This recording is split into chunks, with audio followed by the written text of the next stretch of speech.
तो आइए बच्चे, अभी तक हमने क्या क्या कर लिया। अभी तक मेरे बच्चे हमने आपको फॉर्मूले सारे बता दिए जो कि डेरिवेटिव्स में आपके यूज़ होंगे। इसके अलावा और किसी फॉर्मूलाज की आपको रिक्वायरमेंट नहीं है, बस ये दो चीज़ें और लिख लीजिए आप। फर्स्ट, प्रोडक्ट रूल क्या होता है,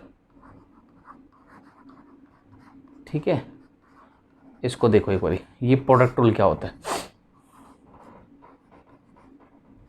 मान लो बेटा आपके पास दो फंक्शन हैं, फर्स्ट और सेकंड, ठीक है, ये कोई एक फंक्शन है, ये सेकंड फंक्शन है, मैंने 1 2 करके लिखा है, ठीक है। तो इसका फॉर्मूला क्या होगा, first function as it is derivative of second plus second function as it is derivative of first. क्या मतलब क्या इसका, देखो हमने आपको बताया था, आपको याद होगा कि अगर मान लो दो फंक्शन है, एक f और एक g करके, तो ऐसा नहीं है कि आपने f का डिफरेंशिएशन अलग कर दिया, g का अलग कर दिया, ये गलत है, ऐसे नहीं कर सकते। उसके लिए क्या करना पड़ेगा, अगर दो फंक्शन प्रोडक्ट में है then you have to use product rule, ठीक है। तो इसके लिए एक छोटा सा एग्जांपल देख लो, है ना। लास्ट टाइम हम लोग ये क्वेश्चन कर रहे थे, x⁻10, ठीक है, इंटू log x लिख लो। अब इसको मैंने करके बताया था कि अगर आप इंडिविजुअल डेरिवेटिव कर देते तो गलत हो जाएगा। सही तरीका क्या, वो देखो, first function as it is x⁻10 को ऐसे ही रखो, डेरिवेटिव सेकंड करो, तो सेकंड क्या है इसमें, चलो एक बार बता देते हैं। ये आपका फर्स्ट फंक्शन है, this is your first function and this is your second function. तो first function as it is formula दिखते रहिए, and derivative second, log x का डेरिवेटिव कितना हो गया, 1/x। फिर मेरे बेटा second function as it is derivative first, x⁻10 का डेरिवेटिव क्या होगा, पावर आगे ऊपर पावर एक कम, बस ये हो गया। थोड़ा सा सिंप्लीफिकेशन और कर लो, ये कट जाएगा तो x⁻9 यहाँ बच जाएगा। आपको नज़र आ रहा है कि x⁻9 कॉमन है, ले लो कॉमन, बाकी 1 + 10 log x, ये आपका आंसर आ गया बस, ठीक है। तो इस तरीके से आप ये प्रोडक्ट रूल यूज़ करेंगे। प्रोडक्ट रूल कहाँ कहाँ यूज़ होगा, ऑब्वियसली ऐसे दो फंक्शंस लिखे हों जिन्हें आप प्रोडक्ट नहीं कर सकते, ठीक है ना। जैसे x⁻10 और log x में क्या करोगे, प्रोडक्ट करके सिंगल फंक्शन तो आएगा नहीं, फिर उसे डिफ्रेंशिएशन करने के लिए क्या करेंगे मेरे बेटा, आप प्रोडक्ट रूल का इस्तेमाल कर लेंगे। प्रोडक्ट रूल के बाद क्या आता है आपके पास, एक और चीज़ है, that is called quotient rule, ठीक है। क्वोशिएंट रूल क्या है उसे देख लो। जैसे मान लो आपके पास दो फंक्शन लिखे हो न्यूमरेटर बाय डिनोमिनेटर की फॉर्म में, मतलब ऊपर कोई लिखा हो नीचे कुछ लिखा हो, और इसको आप डिवाइड भी नहीं करा सकते। जैसे सपोज़ ऊपर तो sin x लिख दिया और नीचे मैंने मान लो x² लिख दिया, अब इसको क्या डिवाइड कराओगे, इसका डिफरेंशिएशन फिर कैसे निकलेगा। इस टाइप के क्वेश्चंस के लिए क्या करेंगे, क्वोशिएंट रूल लगेगा। बस फॉर्मूला याद कर लो, formula is denominator as it is derivative of numerator minus numerator as it is derivative denominator divided by denominator का स्क्वायर, ये आपका फॉर्मूला है, ठीक है। तो बस इस पे बेस जब भी इस टाइप का कोई क्वेश्चन आए p/q या n/d की फॉर्म में, इस फॉर्मूले को अप्लाई कर देना, बाकी डेरिवेटिव जो सिखाया वही है, ठीक है। चलो ये बेसिक में काफ़ी सारा टाइम हमारा चला गया, अभी कुछ क्वेश्चंस करने शुरू करते हैं एक्सरसाइज के, ठीक है। जैसे कि मैंने आपको बोला था कि अभी जो मैंने आपको जितना करवा दिया, इसके बेस पे अब आप लगभग इस चैप्टर को काफ़ी हद तक कर सकते हैं। इसमें दो टाइप के क्वेश्चन और हैं, अगर वो भी मैं आपको बता दूं तो आप पूरा चैप्टर खुद भी कर लोगे। डेरिवेटिव्स में देखो रट्टा मारने की ज़रूरत नहीं है, क्वेश्चंस को ट्राई करो, जितना आप अपने आप करेंगे उतना आपके लिए बेटा बेटर होगा। जैसे कि अभी मैं एक्सरसाइज 5.2 कराने वाला हूँ, बट मैं आपको एडवाइस ये करूँगा बेटा कि आप ये सोल्यूशन देखो ही मत, ये तो तब देखना जब आपसे कोई क्वेश्चन हो ना, ठीक है। मैं कर देता हूँ सारे क्वेश्चंस, ठीक है ना। बाकी फिर भी मैं आपको बार बार ये बोलूँगा कि देखो बेटा, हम नहीं ये नहीं चाह रहे कि आप वीडियो देखो फालतू में अपना टाइम ख़राब करो। जितना आपको पढ़ा दिया अभी उसके बिहाफ पे आप 5.2 कर सकते हो, कोई दिक्कत नहीं है, सारे क्वेश्चंस हो जाएंगे आपसे, ठीक है। चलो देखो अब इसे कैसे करेंगे वो देख लीजिए। Differentiate with respect to x। अब इन क्वेश्चंस के डिफ्रेंशिएशन को समझने के लिए जो बच्चे डायरेक्टली इस क्वेश्चन को देख रहे हैं उनके लिए एडवाइस है बेटा, प्लीज़ इससे पहले मैंने 2 लेक्चर और बनाए हैं, उनको पहले देख लो। उन्हें देख लोगे तो आपको समझ में आ जाएगा मैं कर क्या रहा हूँ, ठीक है ना, ईजी समझ में आएगा फिर, ठीक। तो कैसे करेंगे इसको, देखिए इसका y का डेरिवेटिव आपका कितना हो जाएगा, dy/dx, क्लियर। बाकी साइन का डिफ्रेंशिएशन कितना हो गया, cos, और इसका कितना, अभी ऐसे ही रखेंगे इसको x² + 5, अब इसका दोबारा करेंगे, ठीक है। ये करा क्या हमने, ये मैंने ना आपको एक फॉर्मूला लिखवाया था, यहाँ देखो डिफ्रेंशिएशन ऑफ साइन टी। ये लिखवाया था मैंने आपको फॉर्मूला, ये फॉर्मूला क्या लिखवाया था, cos T and derivative term again. अगर ट्रिग्नोमेट्रिक के एंगल में अदर देन एक्स होगा तो उसे हम टी मान लेंगे, ठीक है। अब जो नए बच्चे आज देख रहे हैं डेफिनेटली उन्हें समझ नहीं आएगा, तो फ़ायदा नहीं है कि ये टी वगैरह क्या होता है। कारण क्या है कि ऐसा किसी बुक्स में नहीं लिखा, अब मैं अपने तरीके से पढ़ाता हूँ, इसलिए अगर आपको समझना है तो आपको मेरे पहले 2 लेक्चर देखने पड़ेंगे। अब इसका डिफ्रेंशिएशन कितना हो जाएगा, इसका डिफरेंस 2x हो गया, तो अल्टीमेटली आपका आंसर आ गया 2x into cos x square plus 5। ये हो गया बस आपका, ठीक है। आई होप समझ में आ गया होगा, ठीक है। चलो अभी देखते हैं क्वेश्चन नंबर 2। देखो क्वेश्चन नंबर 2 को कैसे करेंगे, y इक्वल टू लिखा है कॉस फिर साइन एक्स, ठीक है। तो इसका y डैश कैसे निकालोगे, आसान है, ठीक है। अभी यहाँ पे t का काम कौन कर रहा है, ये जो साइन एक्स है t का काम करेगा, तो कॉस का डेरिवेटिव कितना होगा माइनस साइन, t को ऐसे ही रखो। अब differentiation of term again, term मतलब साइन एक्स, इसका डेरिवेटिव मेरे बेटा आप दोबारा करोगे तो साइन एक्स का डेरिवेटिव कितना हो गया कॉस एक्स, तो ये बेटा आपका आंसर आ गया, ठीक है। डेट्स इट, ये हो गया, ठीक, समझ में आया। नेक्स्ट देखिए क्वेश्चन नंबर 3, ठीक है। y equals to sine a x plus b. अब इसमें ये जो ए एक्स प्लस बी है this is work like t, ये टी की तरह आपका काम कर रहा है, ठीक है।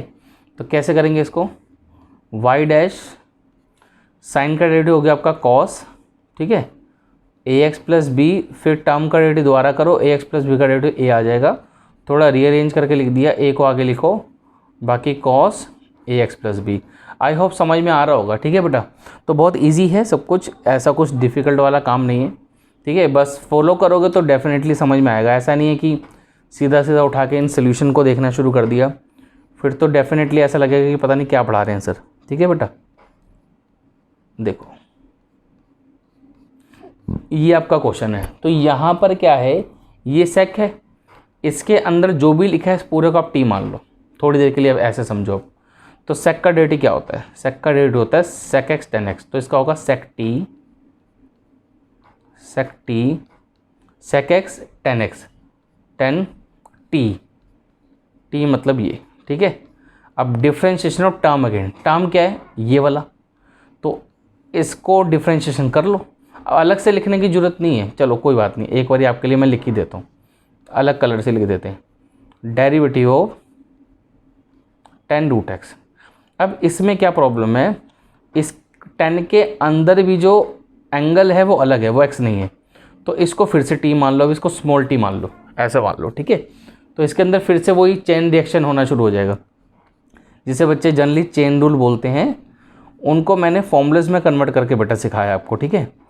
क्योंकि मुझे नहीं सही लगता वो चेन रूल की तरह बच्चों को सिखाओ, मैक्सिमम बच्चों को दिक्कत आती है। ये तरीका सबसे बढ़िया, फॉर्मूलेस बना दिए, इसको फॉलो करो, अपने आप ही आपके सारे क्वेश्चन ठीक हो जाएंगे। अब टेन का डेरिवेटिव कितना होता है बेटा, सेक स्क्वायर एक्स, बस एक्स की जगह टी लिख दो। फिर अब इसमें टी का काम कौन कर रहा है, ये कर रहा है, इसका डेरिवेटिव आ जाएगा 1/2 रूट एक्स, बस ये हो गया, इससे ज़्यादा कुछ करने की ज़रूरत ही नहीं है, ठीक है। आई होप समझ में आ गया होगा, क्लियर। चलो देखो नेक्स्ट क्वेश्चन, क्वेश्चन नंबर 5। अब क्वेश्चन 5 में क्या है बेटा आपका, यहाँ पे मेरे बेटा आपका क्वेश्चन रूल अप्लाई हो जाएगा, ठीक है। तो ये लिखा है sine a x plus b divided by cos c x plus d, ये क्वेश्चन है। तो लगाओ इसमें क्वेश्चन रूल अभी लिखवाया था आपको। तो क्या होता है, डिनोमिनेटर एज इट इज़, इसको तो बेटा जी कुछ बोलो ही मत, denominator as it is, derivative numerator. अब आपको थोड़ी सी प्रैक्टिस हो जानी चाहिए अब तक।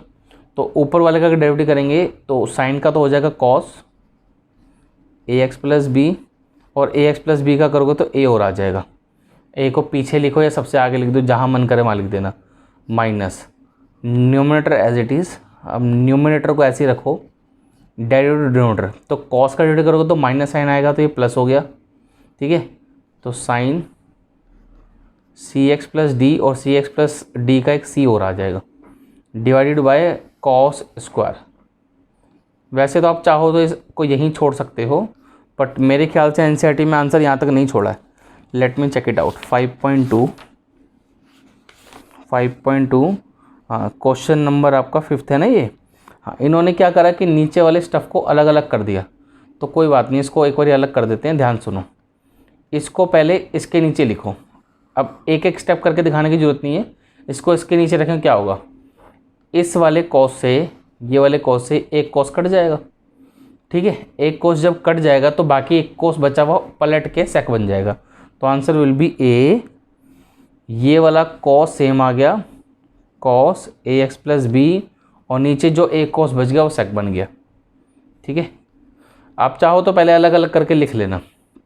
इसका नेक्स्ट स्टेप, अब क्या होगा, जब इसको मेरे बेटा आप इसके नीचे लिखोगे तो अब कुछ कट नहीं रहा, बट होगा क्या, ये इस कॉस का एंगल कितना है, सी एक्स प्लस डी, और इस साइन का एंगल भी सी एक्स प्लस डी है। तो ये कंबाइंड हो जाएंगे।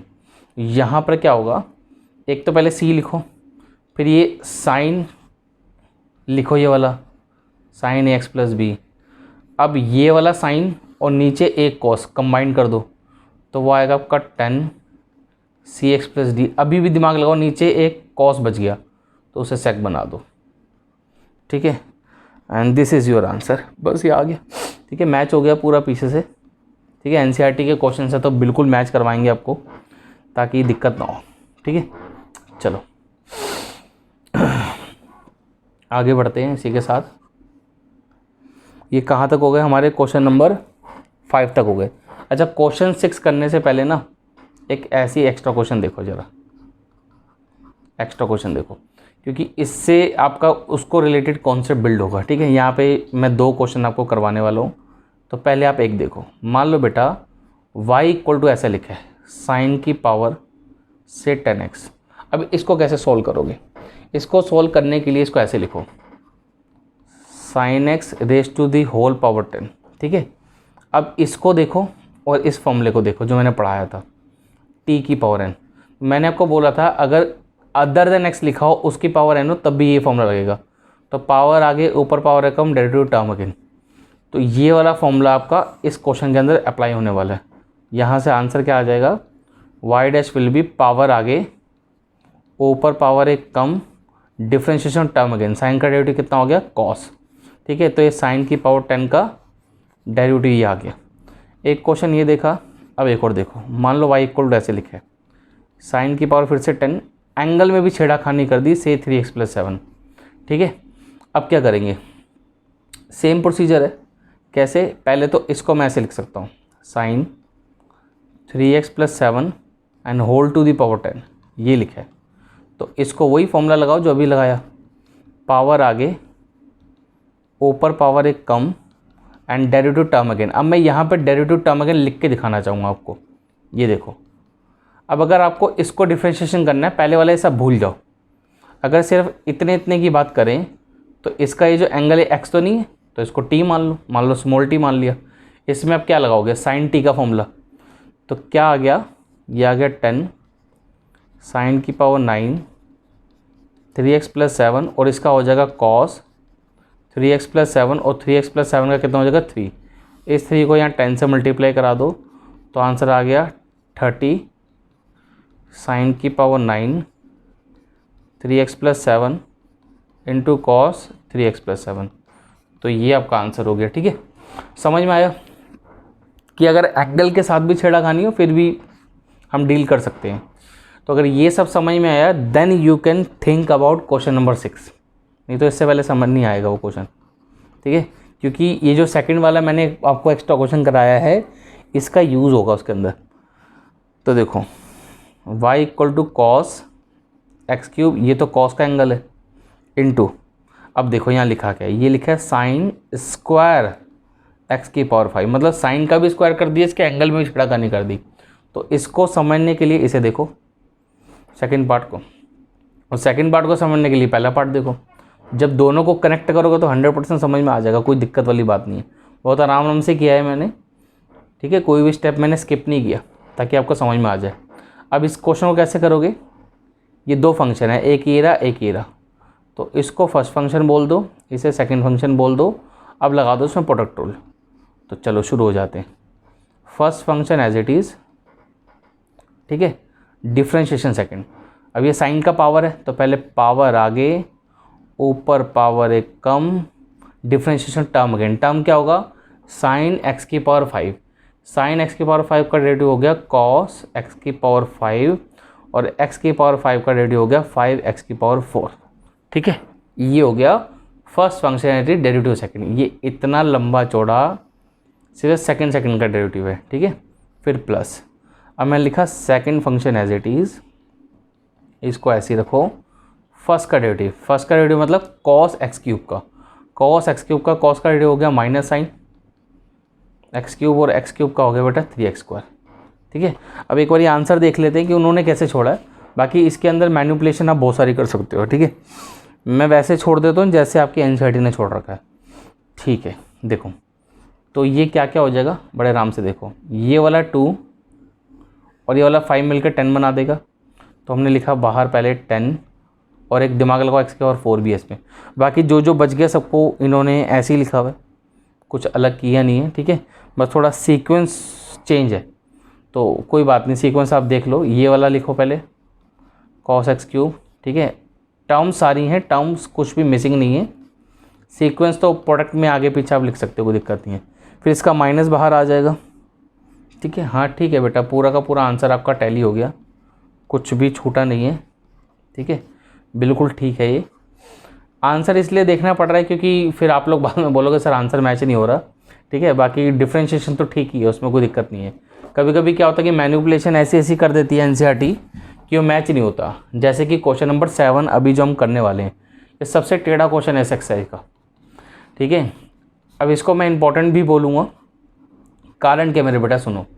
एनसीईआरटी या सीबीएसई वालों को ना एक बड़ी गंदी आदत है, वो ऐसे क्वेश्चन एग्जाम में जोड़ देते हैं, इसमें रट्टा होता है। एक आधा क्वेश्चन तो पक्का डालते हैं ऐसा, ठीक है ना, और वो होता है एनसीईआरटी का ही है, रटने वाला क्वेश्चन। आप अगर आपको वो क्वेश्चन याद नहीं है तो फिर आप कर ही नहीं सकते, जितना मुझे जोर लगा लो।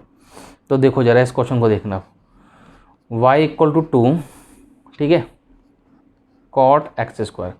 अब इस क्वेश्चन के डिफ्रेंशिएशन में तो कोई दिक्कत नहीं है, बट इसका मैनिपुलेशन इतना ज़्यादा है कि जनरली बच्चों को याद ही नहीं रहता कि क्या क्या कर दिया, ठीक है। देखो पहले मैं आपको इसका आंसर लिख के दिखाता हूँ पीछे क्या आया हुआ है।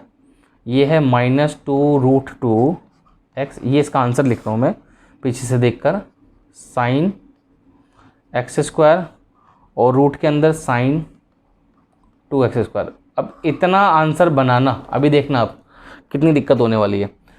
चलो शुरू करते हैं, कोई बात नहीं। y', सबसे पहले तो 2 ऐसे ही लिख दो। अब रूट के अंदर अगर कुछ भी लिखा है तो ठीक है, साथ साथ आपको रिवीजन करवाते रहते हैं। डिफ्रेंशिएशन ऑफ रूट टी, ये भी मैंने आपको फॉर्मूला बताया था। ये फॉर्मूला होता है 1/2 root t and differentiation of term again, ठीक है, ऐसे चलेगा। तो बस ये फॉर्मूला यहाँ अप्लाई करो, तो ये आया का 1/2 रूट टर्म एंड डेट टू टर्म अगेन। तो टर्म क्या है यहाँ पर आइडेंटिफाई करो, दिस इज़ योर टर्म, इतना पार्ट टर्म है, ठीक है। अगर ये टर्म है तो कॉट का डेरिवेटिव क्या होता है, कॉट का डेरिवेटिव होता है minus cos x square x, x की जगह हम एक्स स्क्वायर लिखेंगे क्योंकि एंगल एक्स स्क्वायर है। अब एक्स स्क्वायर का फिर करना पड़ेगा, डेट इज़ 2x। तो आई थिंक इतना तो समझ आ गया होगा, ठीक है। इस 2 से 2 काट दो। अब तुम ये देखो डेरिवेटिव तो हो गया, इस डेरिवेटिव को देखकर क्या आप ये आंसर बना सकते हो, सोच के देखो। कहीं पे 2√2 ही नहीं है, देखो यहाँ पे √2 भी है, कट के भी √2 नहीं आया, तो कैसे आएगा। कहीं पे साइन एक्स स्क्वायर भी नहीं है पूरे क्वेश्चन में, फिर साइन 2x स्क्वायर भी नहीं है, ये सब बनेगा कैसे। इसलिए मैंने बोला ये क्वेश्चन रट्टा मारने वाला है। मतलब रट्टा इन द सेंस क्या है कि इसके थोड़े से मैनिपुलेशन के स्टेप्स आपको याद रखने पड़ेंगे, नहीं तो ये ऑन द स्पॉट नहीं होने वाला। तो क्या क्या करना पड़ेगा देखते रहो। पहले तो इस 2x को -2x को आगे लिख दो, -2x लिख दिया, ठीक है, मल्टीप्लाई। इस कोट को क्या मैं ऐसे लिख सकता हूँ, cos x square divide by sine x square आएगा, तो उसको ऊपर लिख दो उठा के। इस पे रूट अलग लगा दिया, इस पे रूट अलग लगा दिया, ठीक है, ओके। ये जो कॉस एक्स स्क्वायर है इसको पलट के लिख दो 1/sin स्क्वायर एक्स स्क्वायर, ऐसे लिख दिया, ठीक है। अब बहुत ध्यान से देखिए, एक चीज़ पहले नोट में लिखो। अगर ऊपर आपके पास a लिखा है या a की पावर m लिखा है, नीचे a की पावर n लिखा है, तो ये होता है a की power m - n, condition apply m का वैल्यू n से बड़ा होना चाहिए, या ये होता है 1/n-m। ये कब होगा? जब n का वैल्यू m से बड़ा होता है। किसी को नहीं पता तो लिख लो। अब तुम ध्यान से देखो, ये क्या लिखा है? ये लिखा है मेरे बेटा साइन एक्स स्क्वायर। इस साइन एक्स स्क्वायर के ऊपर क्या लगा है? रूट। तो इस साइन एक्स स्क्वायर का पावर कितना हो गया? 1/2। ऐसे दिमाग लगाओ, ये क्या लिखा है? ये भी लिखा है साइन एक्स स्क्वायर, और इसका पावर कितना है? ये 2। इस साइन एक्स स्क्वायर का पावर नीचे 2 है, ऊपर हाफ है। नीचे वाला पावर बड़ा है, नीचे सब्ट्रैक्ट कर देंगे। देखते रहिए आराम से। 2x × 1 divided by cos x square, ऐसे ही लिखा। मल्टीप्लाई में ये लिखा मैंने साइन एक्स स्क्वायर, और इसकी पावर 2 - 1/2। 2 - 1/2 कैसे हुई? फिर से सुन लो। ये भी साइन एक्स स्क्वायर है, इसका होल स्क्वायर है, ये रहा। ठीक है, ये साइन एक्स स्क्वायर के ऊपर रूट लगा है। रूट का मतलब होता है पावर 1/2। ठीक है, तो आई थिंक ये बात समझ में आनी चाहिए।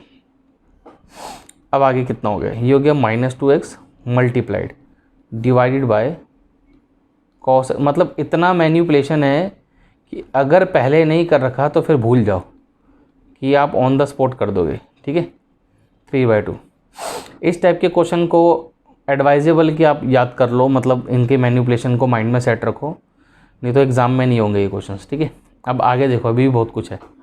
अब इस साइन एक्स स्क्वायर का पावर कितना है? 3/2। तो मैंने क्या करा, इसको ऐसे लिखा। ये तो बार बार ऐसे ही चल रहा है। इस साइन एक्स स्क्वायर का पावर 1/2 है ना, ऐसे और ऐसे। अब तुम सोचो ये क्या हुआ? इसका पावर कितना है? 1। इसका पावर कितना है? ये रूट लगा रखा है 1/2। तो अगर इसका पावर 1/2 है और साथ में 1 है, इसका 1/2 पावर है, इसका 1 है, तो 1 + 1/2 कितना हो जाएगा? फिर से 3/2 हो जाएगा। ठीक है, अब आगे देखो, ये भी रूट में, ये भी रूट में, तो दोनों को एक ही कंबाइंड रूट में लिख दें। तो यहाँ से क्या आएगा? -2x divided by sine x square × cos x square, एक ही रूट में, मल्टीप्लाई साइन एक्स स्क्वायर। ये हमारा बच गया। ठीक है, अब एक चीज़ और, इसमें क्या करो, नीचे ऊपर √2 से मल्टीप्लाई करा दो। √2 ऊपर भी मल्टीप्लाई करा दिया। जब नीचे √2 मल्टीप्लाई करोगे तो ये 2 इस रूट के अंदर जाके लिख देंगे हम। एक ही बात है, रूट के अंदर लिखो, बाहर लिखो। ठीक है, √2 नीचे भी लिख दिया, ऊपर भी लिख दिया। ठीक है, अब आगे देखिए, ये चीज़ आपको पहले से पता होगी कि 2 sin थीटा cos थीटा का वैल्यू कितना होता है? sin 2 theta. तो इस फॉर्मूले को यहाँ अप्लाई करो, इसको थीटा मान लो। इसको क्या मान लो? थीटा। तो ये भी थीटा है। ये कितना लिखा है? sin 2 theta cos theta. तो इसको लिख सकते हैं 2 sin theta, sorry sin 2 theta. तो ये कितना आ गया? नीचे हो गया sin 2 थीटा और इंटू साइन एक्स स्क्वायर। अब तुम देख लो, जो सबसे ऊपर आंसर था ये वही आ गया। ठीक है बेटा, क्लियर हुआ कि कितना टेढ़ा मेढ़ा क्वेश्चन था ये। ठीक है, आई होप समझ में आना चाहिए। ठीक है, इतनी सारी मैनिपुलेशंस थी, ऑब्वियसली इंसान खुद नहीं कर सकता। ठीक है, दिक्कत होगी उसको। चलो देखो, y = cos √x। Clear? Okay, इसका डिफ्रेंशिएशन कैसे करेंगे? तो बड़ा आसान है। इसको लिखो -sin √x, और √x का कितना हो गया? 1/2 √x। बस ये हो गया, थोड़ा सा सुंदर करके लिख देते हैं इसको। ठीक है, तो आई होप ये एक्सरसाइज तो आपको समझ आ गई होगी। ठीक है बेटा, तो अगर मेरे बच्चों पसंद आ रहा है, अच्छा लग रहा है, प्लीज़ वीडियो को लाइक करें, शेयर करें, सब्सक्राइब करें चैनल को। ठीक है, और हमने एक बात और बोली थी, उसको दोबारा बोलेंगे। प्लीज़ कोशिश करिए कि थोड़ा सा अगर आप चैनल के लिए डोनेट कर सकते हैं, आपकी अपनी मर्ज़ी है।